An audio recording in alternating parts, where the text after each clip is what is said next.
به نام خداوند مهربان، بینندگان و هموطنان عزیز گرامی، سلام علیکم. به برنامه بازچی گپ خوش آمدید. همراه من برادر بابا جان قینوزاد هستند و انشاءالله مرور به اخبار امروز خواهیم کرد. شروع میکنیم از قضیه این که از قضیه شرکت تالکو که قصد دارد در چند سال آینده 20 کارخانه بنیاد بکند. یعنی یک شرکتی که میخواهد واقعا در آینده این در تاجیکستان یک نوع اینو میگن خاکپاشی، یعنی یک شرکت در کشورهای پیشرفته یک شرکت وظیفهش نیست که کارخانه بنیاد بکند، ولی شرکت باید شفاف باشد، برق میگیرد شفاف باشد، کارمندانی که هست اونجا شفاف باشد، انداز از همه مهم انداز دقیق است که به بودجه میرود. دیگر نیاز ندارد که اون کارخانه امتیاز بگیرد و در برابر امتیازها، در برابر فساد اون، در ناشفاف بودن، در برابر این بنیاد بکند. ولی در کشورهای عقب مانده و کشورهای سوم این چیزها رایج است که گویا که یک شرکت چند کارخانه بنیاد میکند. ولی نمیریم سری مثلا که اون کارخانه هایی که بنیاد کرد تا چه حد دوام کردن، ادامه یافتن و چند نفر صاحب جای کار شد. نه اصلا شما ببینید چند وقتی پیش، یک چند روزی پیش بود، تقریبا 20 روز پیش بود که تالکو ادعا کرد که تولیدات خودش رو با چند هزار تن بالا میبرد. بله. و این رو بانک جهانی اصلا زیر سوال برد. بله. گفت از کجا میتواند بالا ببرد؟ یعنی توان این را ندارد. بله. از یک طرف این توانی بالا بردن استحصالات آلومینی خودش رو ندارد. خب بله. از طرف دیگر تا امروز از برق قرضدار است. بله. با وجود اینکه ارزان ترین نیروی برق را استفاده میکند، ولی از برق قرضدار است تالکو. برای چی نمیپردازد؟ اگر این توانی ساختن 20 کارخانه رو داشته باشد، اول باید قرضش رو بپردازد. بله. اول باید اندازش درست بسپارد. بعد نیروی برق بگذار. اگر این کارخانه به این قدر چیز قدرت دارد، چرا نیروی برق رو باید از دیگر کارخانه ها، حتی از اهالی ارزان تر استفاده کند؟ بله. یعنی این امتیازها رو میگیرد ولی هیچی برای مردم چی کار میکند؟ اصلا هیچی. اصلا شما خبر دارید که تالکو از تمام چیزهای گمرکی و اینا هم آزاد است. بله. این شرکت تمام امتیاز رو دارد، ولی نفعش به مردم چیست؟ هیچی. یک بار بیاید فکر کنید. و اون چی اندازی که میسپرد خیلی نوچیز. یک کارخانه به این کلانی متاسفانه در کشورهای سوم عادت شده است که همه امتیازها رو میگیرند و در برابرش یک اعلان میکنند که چند کارخانه بنیاد میکنند. به همین خاطر یعنی وظیفه و اون مسئولیت رو از دوش خود. چند سال هست که اینها دارن یک کارخانه رو در یاوان میسازن، مگر اون رو با استفاده دادن. اصلا مشکلی ما یک چیز دیگر است. شما ببینید در تاجیکستان ما همیشه میخوانید امروز اگر با تلویزیون نگاه کنید 20 جای کاری در فلان جا ایجاد شد، فلان جا 200 جای کاری ایجاد شد. اصلا اگر این جایهای کاری که در تلویزیون ما مطرح کردن تا امروز، اگر ما اونها رو نگاه کنیم و اونها درست کار کرده باشند، تا امروز من فکر میکردم باید افغانستان و ازبکستان رو هم ما در تاجیکستان جای کار میدادیم. ولی کدام اونها امروز عملی شدند؟ همش دروغ. از طرف دیگر مثلا یک چیزی عادیه که من خودم میدونم آشکار و خیلی مثلا در اونجا یک همسرم کار میکرد، یک مدت برای کار رفته بود، اعلان کردن که یک کارخانه بافندگی در دوشنبه باز شده است. خب و با این خیلی پرزیدنت اومد اون کارخانه رو باز کرد و همه اینها، ولی رفتن نه به کسی اونجا معاش دادن، هیچی. تقریبا یک ماه کارخانه همینجوری کارش ادامه کرد. بعد یک ماه بسته شد. چرا؟ ولی اعلان کردن که در اینجا 100 تا جای کاری هست و نمیدونم در کنارش دوزندگی هست، 100 تا جای کاری هست و این خیلی تمام اینها دروغ. آخه با این یعنی رو فریب کردن کجا میشود رفت؟ بله یعنی مثلا اگر اون قدر میشد یک سوال مطرح کرد که شما تالکو میگید که بنیاد میکنید، شما اون 40% برقی که میگیرید نمیره بگذارید کارخانه ها خودشون پیدا میشن. ولی متاسفانه ببین در زمستان کارخانه هایی که اون اندک عددی کمی که داریم اونها با مشکل کمبود برق روبرو هستند و 40% رو این میگیرد و در برابر این از این قدر امتیازها برخوردار هست و این قدر برق رو ارزون میگیرد. دیگر میگیرد با این میگوید که تنها یک اندازه کمی میسپرد و باز میگوید که من چند. این یک مجرد خاکپوشی است. شما تلکو بسیار شفاف باشید. بله. متاسفانه معلوم است که تلکو از کدام طرف اداره می شود و چقدر فساد زدگی در این شرکت ریشه دوانده است.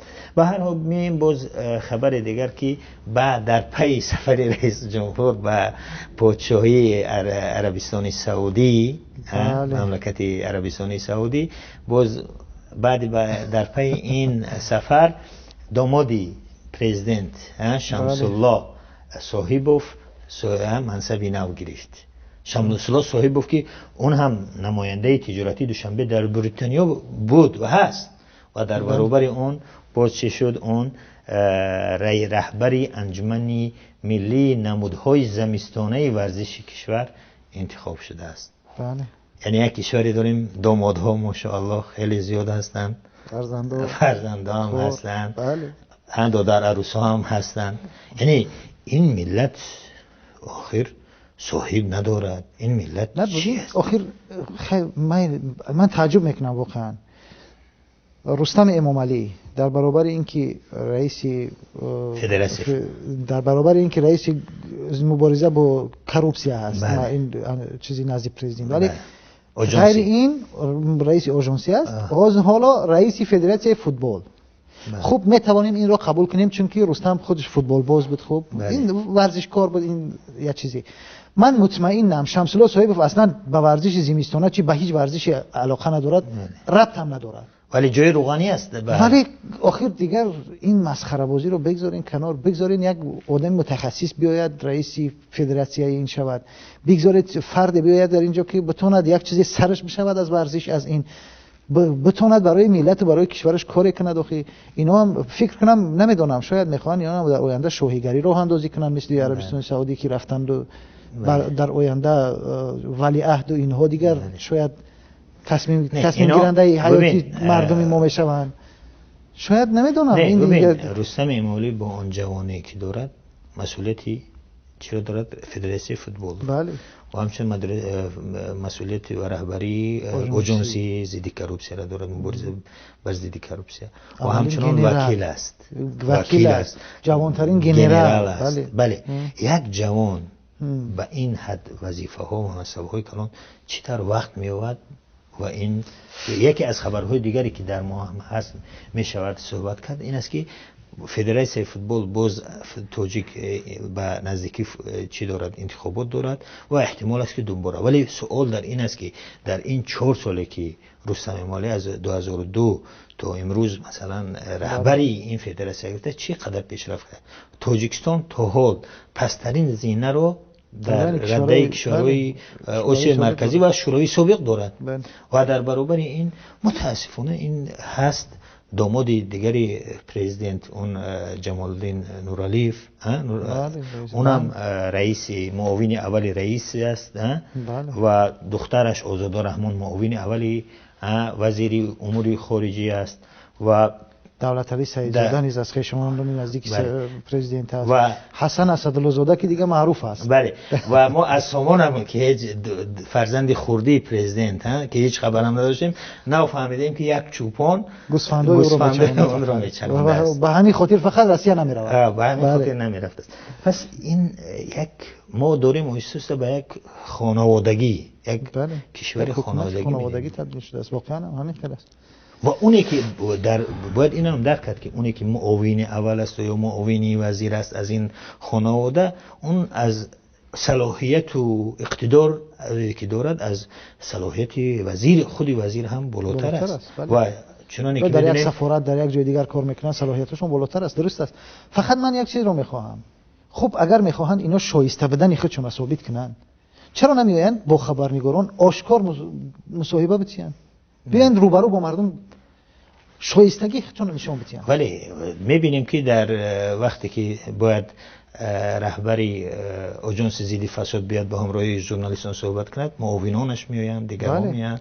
یعنی اینها وقتی کمتر دارن که در وقتشون در با همراهی روزنامه‌نگاران صرف کنند، همراه مردم بزرگ کارهای مهمتر و بالاتری دارند. ببینید حسن اسدالله زاده رهبر اوریون بانک و بزرگترین بانک تاجیکستان و همچنین میگویند که تالکو هم به همون ربط دارد، تالکو هم و خودی این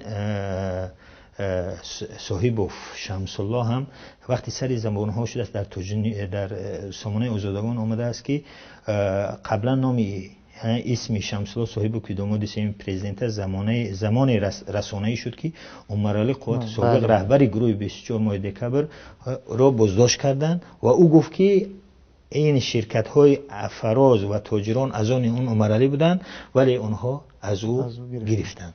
یعنی این وقت شمس الله صاحب گفت شیدن. ولی متاسفانه می‌بینیم که در برابر این قدر یعنی امتیازهایی که خانه رئیس جمهور دارد، باز چی میرسد که این قدر مسئولیت‌های پی در پی را به اعضای این خانواده بدهی و مردم در حالی که با مشکلات بسیار زیاد روبرو است و جای عجیبش همون است که باز جایهای روانی از همه مهم و استراتژی اصلا وزارت خارجه، گمرک، تالکو، اوریون بانک، کروپسیا، یعنی همه اینها. ببینید یک مشکل ما داریم. اصلا امکانات کشور در دست یک خانواده افتاده است. یک خانواده و یک گروه فقط از تمام امکانات ثروت هم امکانات هم ثروت. منصب یک امکان است. در اختیار کیست؟ ثروت های ملی هم همین طور، مثل اوریون بانک اصلا چی است؟ تالکو، آلومینیوم زاود در زمان ساخته شد در دست کی است؟ ثروت های ملی ما، مثل حتی همین نیروی برقی که امروز فروشش مخصوص در دست برق تاجیک کی است؟ این برق تاجیک در دست کی است؟ یعنی ما اینها رو واقعا درک کنیم، مردم اینا دیگه درک میکنند.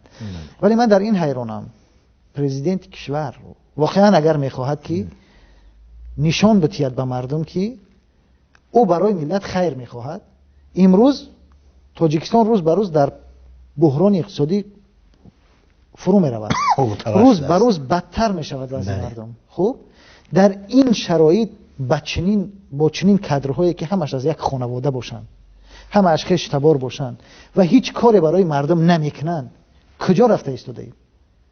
آیا خوبتر نیست که یک نفری رو بمونن در اینجا که در منصب ها که برای ملت، برای مردم دیرش بسوزد کار کنه؟ ولی میگویند که با خدا داده ستیزه مکن. خدا با کی داده است؟ چی داده است؟ میگن خداوند دیرگیری سختگیر است. این هم نباید فراموش کرد.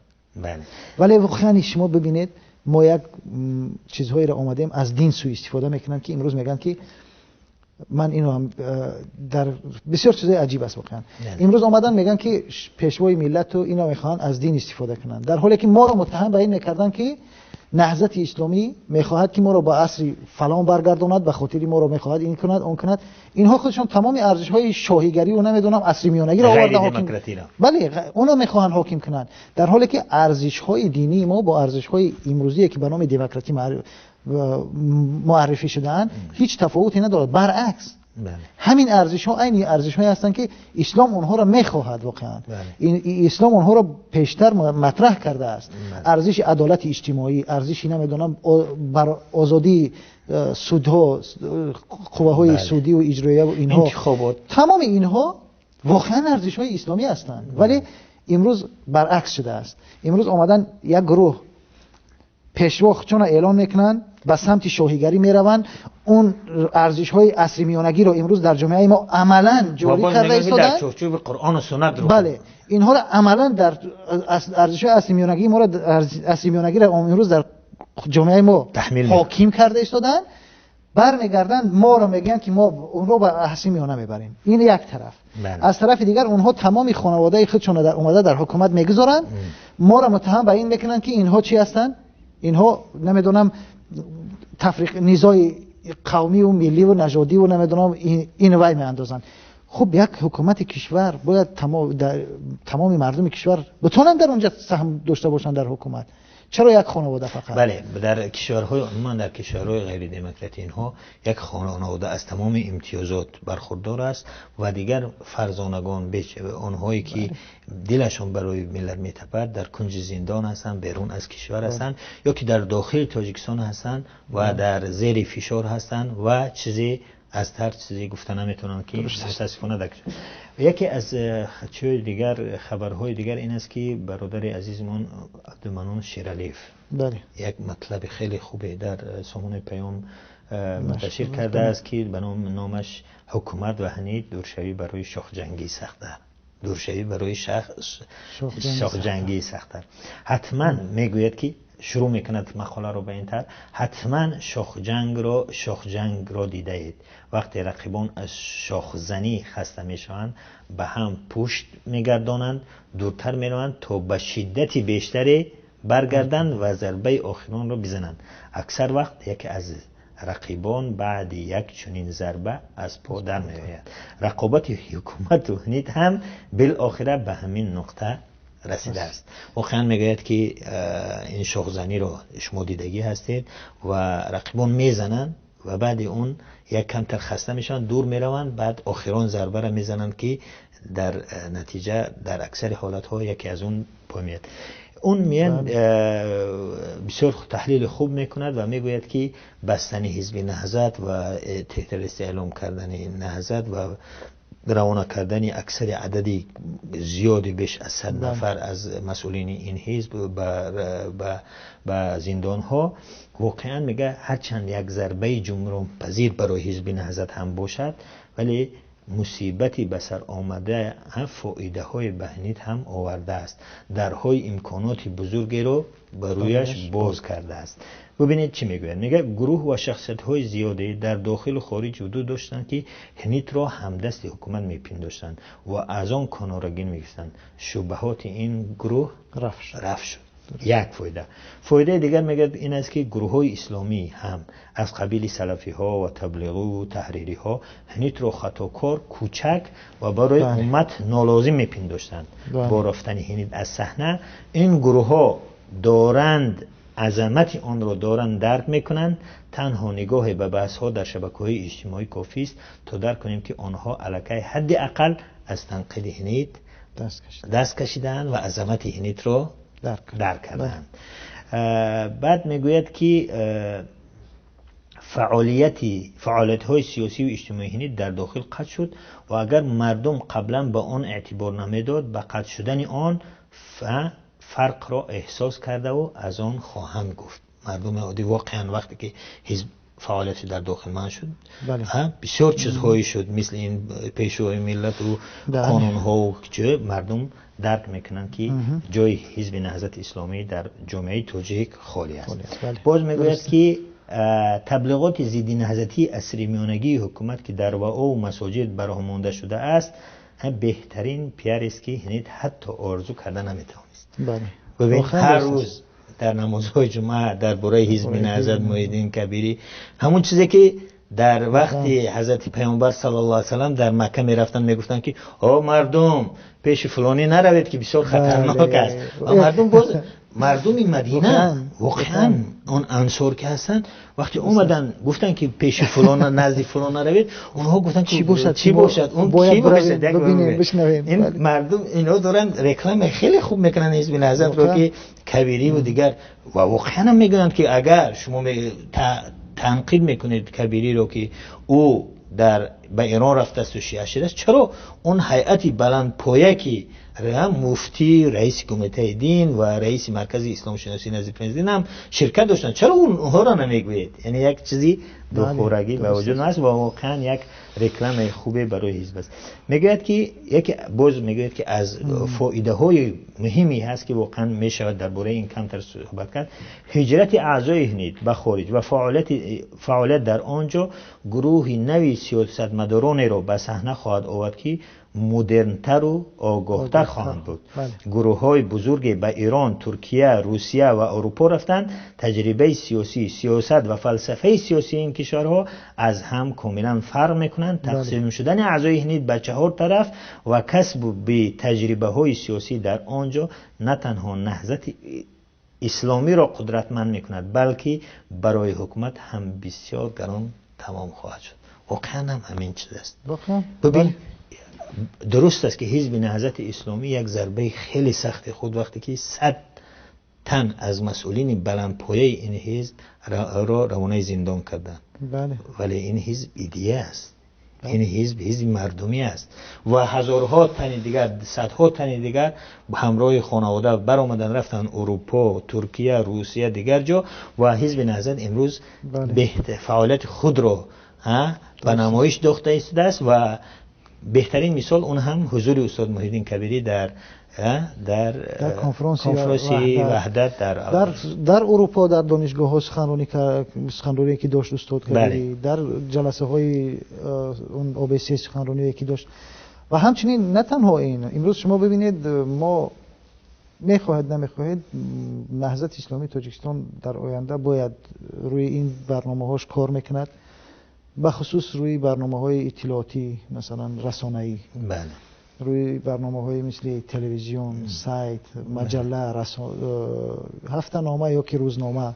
حتما در آینده چگونه که ما روش برنامه هم داریم، در آینده خواهیم داشت، فکرهای روش داریم. و این از یک طرف ما بهتر می شود وضعیت. از طرف دیگر امکانیتی اقتصادی ما اینجا مثلا برادرایی که در مشغول تجارت هستند امروز کارشون در سمتی مثلا بهتر شدن است، در سرمایه گذاری هایی که امروز کرده ایستادن، نتیجه اونها بعداً برای ما به دست ما میرسد و این طبیعی است. این اولی کار است.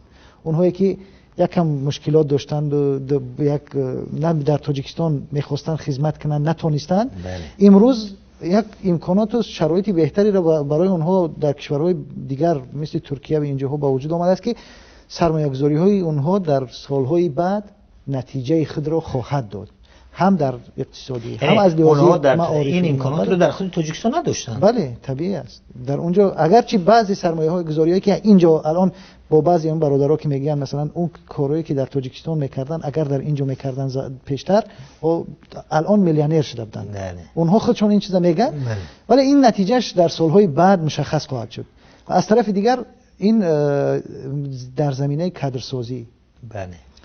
برای مثال شما بیایید ببینید در تاجیکستان ما خیلی کوشش میکردیم که از مردم یک گونه با مردم ارتباط داشته باشیم. در دانشگاه ها به شکل درست ما مثلا ارتباط برقرار کنیم، کارهایی بکنیم. ولی امروز ببینید ما در خارج با در اکثر کشورها چگونه که مثلا در زمینه کادرسازی با دانشگاه ها، با مرکزهای علمی، با اکادمیا ها وقتی که صحبت میکنیم این برنامه ها رو چیز داریم، مطمئنم در سالهای بعد اون کادرهایی که امروز ها وارد میشوند از این سال یا وارد شدند از این سال و در سالهای بعد وارد خواهند شد، در چند سال بعد این نتیجه بازدهی اینها رو ما خواهیم دید و نهضت اسلامی با یک نیروی تازه و چگونه که عبدالمنان شیرعلیف هم گفتن با مدرنتر و آگاهتر و واقعا فضای سیاسی کشورهایی که میزبان هستن اونها هم تاثیر خواهند کرد.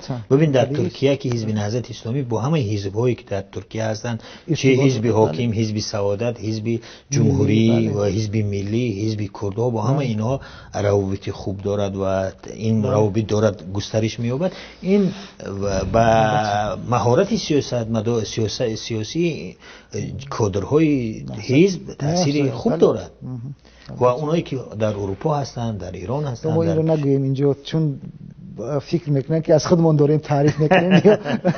بسیار خوب. و میریم با خیلی واکنش های به برداشت سفری رئیس جمهوری تاجیکستان امام رحمان به عربستان سعودی و از جمله همراهی اهل و عائله‌اش حج عمره کردنش بسیار واکنش ها به بار آورد و بسیار آدم ها مثبت نگریستن و اون گفتن که این مثبت است که میتواند که یک تأثیر مثبت داشته باشد. خصوصا اون برنامه‌های ضد اسلامی یا ضد دینی که در حکومت این حد اقل نرمتر خواهد شد. و باز بعضی‌ها گفتن که این چهارم باره هست که اون حج عمره میکند و هر وقتی که از حج عمره می اومد باز همون برنامه ها ادامه میافتند. ولی بسیار از چیزها گفتند تحلیلگران اینها که این یک تأثیر خوبی خواهد داشت، همراه اهل و عائله‌شان رفت و واقعا ما هم امیدواریم که تأثیر مثبتی داشته باشد ان شاء الله. و اون که کینه و قدرت رو حج از بین میبرد، اون کینه و قدرت نسبت رقیبان که دارد و حتی اون برادران افغانی هم به این اشاره کردن که باید بعدی برگشتن خداوند در دل اون هدایت بیاندازد. و اکای رحمان گفته اکای رحمان حاضر میبینیم بله اونا چیکار کند بچهای نهضتی رو آزاد کند. ببینیم یک برادر به نام مطلع طایب دانشمند و روزنامه‌نگار افغانیستی در واکنش به حج عمره امان الرحمن در صفحه فیسبوکش نوشت: اکای رحمان عمره قبول، خی نباشه، یعنی به لهجه تاجیکی صحبت کردن، اون خودش تاجیک که هست و با اکای رحمان عمره قبول، خی نباشه به برکت زیارت خانه خدا همون بچه‌های نهضتی رو از زندان رها کن و به خانه‌هایشان بفرست، زن‌هایشان منتظر هستند. در زیر این پستی برادر مطیع طایب چندین برادر افغانی نظرات خود را گفت که ما وقت نداریم همه آنها رو بگیم، فقط به دوتای اون اشاره میکنیم. یکی از دیگر کسای اون گفت عزیزی است، گفته است که عجب دعای خوبه به رحمانوف کردید. اونها علم رحمانوف را استفاده میبرن، رحمانوف کردید. الله کریم است و در قلب این آدم نور هدایت خیش را روشن کند و دست از سر مسلمانان تاجیکستان بردارد. یک تن دیگر از کاربران به اسم خیرخواه نوشته است: به خدا خوب گفتی اکا جان، همین اکای رحمان کمی لطف کند ما هم برایش دعا میکنیم. کمی لطف کند کینه و قدرت از بین ببرد و مردانوار در حق رقیبانش. اینجا یک نکته دیگر هم هست در این پیام. شما ببینید مردم افغانستان نسبت به سرنوشت نهضت اسلامی تاجیکستان به تفاوت نیستند. بله. یعنی نهضت اسلامی تاجیکستان اونقدر اهمیت دارد در منطقه که حتی برادران افغانستانی، دانشمندان واقعا هم بزرگ افغانستان این را درک کردند و میفهمند. بله. و الکی اونها بر این باور هستند که زودتر این رهبران نهضت رو آزاد کند جناب رحمان تا یک واقعا اون گروه سالمی که در منطقه، گروه سالم معتدل اسلامی که وجود دارد، بله. دوباره به فعالیت خود شروع کند و منطقه واقعا برای منطقه مهم است. اونها درک میکنن اینا، چون که اونها عذاب این مشکلات دیدن، اونها خوب درک میکنن مردم افغان. درسته، یعنی اونایی که اکای مطیع رو میشناسیم انسان خیلی خوبی است و از تاجیکستان خبر زیاد معلومات دارد، اما برای منم تعجب بود که اونهایی که در اونها هم از حزب نهضت دفاع میکنن، از معلومات بیشتر. اینم یکی از کاربران دیگر به نام سعید ذبیح الله در این پست، زیر این پست قید کرده است که دنیا است دیگر، خداوند اکای رحمان را هدایت و جوانان و پیرمردان نهضت را از قهر و غضب و دمدمه مزاجی اکای رحمان سالم و معافی به خانه‌شان برگرداند. اللهم آمین. بله. ما هم آمین میگیم که خداوند هدایت کنه. بله. از این مشکلات و در رادیوی در سامانه آزادی تحلیلگری تاجیک به نام فریدون هادی زاده، تحلیلگر مسائل دینی کشور، به این موضوع داخل کرده است و گفته است که پس از این سفر به تأثیر عربستان سعودی سیاست تاجیکستان در رابطه به مذهب اندک نرمیش پیدا میکند. واقعا هم این هم یک پیش بینی است که ولی گفته است که در یک جای دیگر گفته است که ولی در داخل کشور میتواند این، یعنی رسانه‌ای کردن حج عمره امان الرحمن میتواند این واکنش رو ببار آورد که نزدیکان پرزیدنت خودش هر گونه‌ای که خواهند لباس میپوشند زیارت میکنن، ولی برای ما محدودیت هست. یعنی واقعا هم چه خیلی که این تحلیلگر گفته است، بسیار کس سوال میکند که اونهایی که تودی روز میگفتن که حجاب یک لباسی عربی و غیر تاجیکی و غیر ملی و ولی میبینن که خودی پرزیدنت فرزندان اهل عائلهشون حجاب بر سر دارن، سوال میکنن که این محدودیت برای ما باشد یا برای همه. واقعا هم اینم چی است. در آخر ما هم همین چیز میگیم که خداوند هدایت این در دست خودش است، هدایت بکند و به سبب این حج عمره که واقعا حج عمره این کینه و کدورت رو دور میکند، این دل انسان ها را صاف میکند، در دل اون هم نور چکلی که برادر افغان گفتند نور هدایت رو داخل بکند و بتواند که اون بچه ها رو بچه هایی که نه تنها نهضت یا همه اون برادرانی که به خاطر افکار سیاسیشان، عقیده ها و موقعگیری های سیاسیشان یا اون ادوکات ها و دیگرها که روانه زندان شدن اونها را ببخشند و همچنین در حق نزدیکان و فرزندان فعالان سیاسی کمتر رحم کنند. موسفیدان 95 ساله و مادران 70 و 60 ساله را دیگه دعوت نکنند و فشار را بالای اونها کم کنند. دیگر یک خبر عاجلی که در پیام نت منتشر شده است، میگویند که یک عده از دانشجویان آمادگی دارند که دست به تظاهرات در نزد سفارت جمهوری اسلامی ایران در دوشنبه بکنند. یعنی آمادگی گرفته ایستادند که یعنی آنها در چیرم در نزد سفارت امریکا و آلمان اینها هم کرده بودند و اون برادرانی که خوب میشناسیم شما اونها هم در برنامه هم گذاشته شما عکسش هم در پیام نت هست. برادر عزیز خوجه احمد خوجه دولت و دیگر جوانانی که در برنامه های ما خوب شرکت میکردند و فعال بودند و امروز باز میروند به نزد سفارت ایران تا اینکه اعتراض خود را بیان کنند. باز میگویم بسیار کار خوب است، اگر تظاهرات میکنید خوب است، بگذارید که دیگرها هم از این تظاهرات استفاده برند. ولی اونها چی میگوین که تظاهرات شما جنگ میخواهید، پس بسیار خوب. اون جوانانی که به طرفداری شما میرن تظاهرات میکنن اونها جنگ نمیخوان، اونها به ثباتی نمیخوان. یعنی به ثبات تظاهرات وقتی ما بکنیم یا مخالفین دست بزنن اون وقت سبب ناآرامی و به ثباتی میشود، ولی وقتی خود رو میکنه هیچ گپ نه. و این همون سیاست یک بام و دو هوای حکومت است دیگه. بله اینها رو خودشون تظاهرات میبرند ولی برای دیگران اجازه تظاهرات بله. وقتی ما هم دارد کمش به آخر میرسد و دو سه خبری که میخوایم با سرعت از آنها مرور کنیم. یک جوانی، یک مهاجری تاجیک، 3 شهروند روسیه آمدن از خانه اون در داخل خانه اون در آمدن 100,000 روبل رو از اون بیچاره غارت کردن.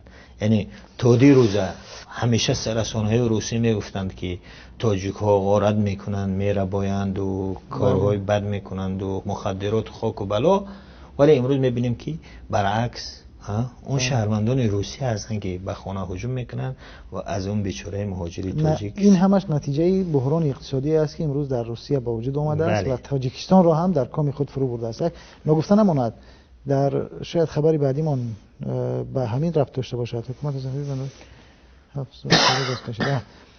خب اینو یادآوری کنم که با بعضی از دوستان صحبت میکردم که تازه از تاجیکستان برآمده بودن. میگفتن در دهات الان دزدی گاو و گوسفند و حتی خر واقعا میگن ایناش خیلی زیاد شده است. این نتیجه این همون بحران اقتصادی است و واقعا خطرناک است. واقعا خطرناک است که در چند سال اخیر خوشبختانه این چیزها تقریبا از بین رفته بود، خیلی کم شده بود، ولی حالا میگه دوباره شروع شده است. یعنی در تاجیکستان در تاجیکستان و در دهات، مخصوصا در دهات امروز که میگه اصلا قریب در چند سال اخیر این چیزها سابقه نداشت، امروز خیلی به شکل گسترده امروز پیدا شده است دزدی این چیزها. همین است که پیامبر صلی الله علیه و سلم میگوید که اکاد یکون الفقر کفر. قریب این است که همون فقر کفر باشد. واقعا هم این است. یک خبر دیگر این است که در همسایه کشور ما ازبکستان یعنی حکومت ازبکستان از تخریب مناره 700 ساله دست کشید.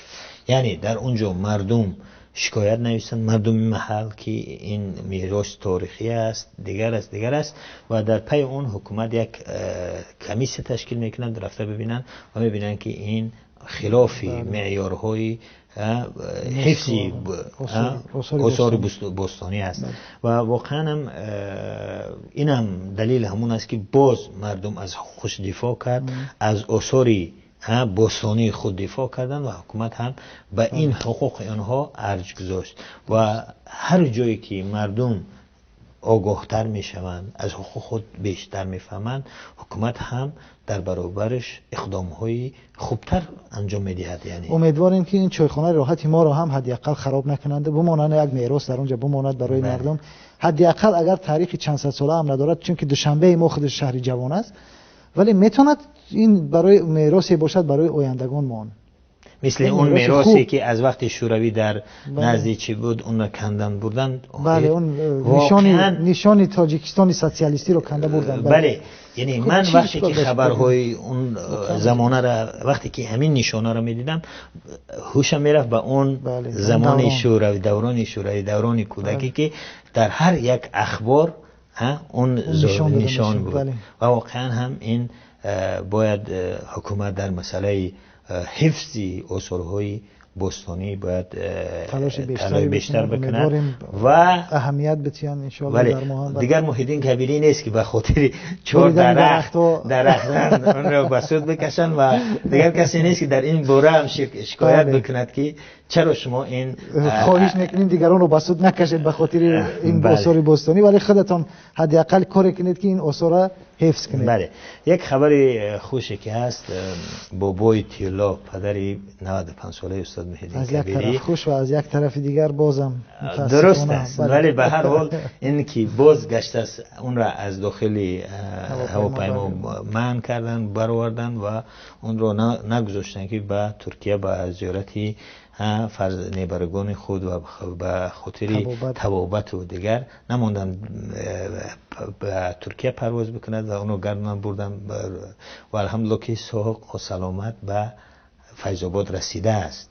و خیلی که همون کارشناس اروپایی گفته میگوید که در تاجیکستان فعلا یک عادت شده است که حکومت بستگان مخالفین را چیکار میکنن، همچون زلاژنیک نگاه می‌دارند. یعنی این متاسف اگر این خبیم زلاژنیکی 95 ساله تاجیک به آزاد شد و فیض آباد رفت و نگذاشتن که این از زلاژنیکی از اسارت بیرون بیاد.